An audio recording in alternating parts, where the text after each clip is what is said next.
আজকে শিখব আরও 10টি প্রয়োজনীয় ইতালিয়ান শব্দ। প্রথমে মা। মা এর ইতালিয়ান মাদ্রে। মাদ্রে, মাদ্রে অর্থ মা। এরপরে বাবা। বাবা এর ইতালিয়ান পাদ্রে।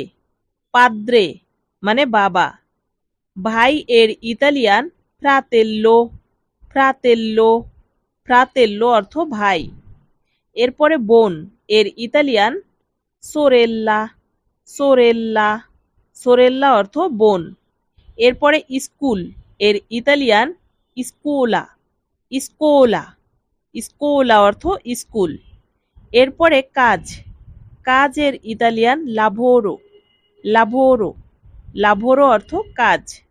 এরপরে শহর। শহরের ইতালিয়ান চিত্তা। চিত্তা, চিত্তা অর্থ শহর। এরপরে গাড়ি। গাড়ি এর ইতালিয়ান মাক্কিনা। মাক্কিনা, মাক্কিনা অর্থ গাড়ি। এরপরে রাত। রাতের ইতালিয়ান নোত্তে। নোত্তে, নোত্তে অর্থ রাত। এরপরে দিন। দিনের ইতালিয়ান হবে জর্নো। জর্নো, জর্নো অর্থ কি দিন। ভিডিওটি ভালো লাগলে পরের পর্বেও চোখ রাখুন এবং লং ভিডিও পেতে চ্যানেলটি সাবস্ক্রাইব করুন।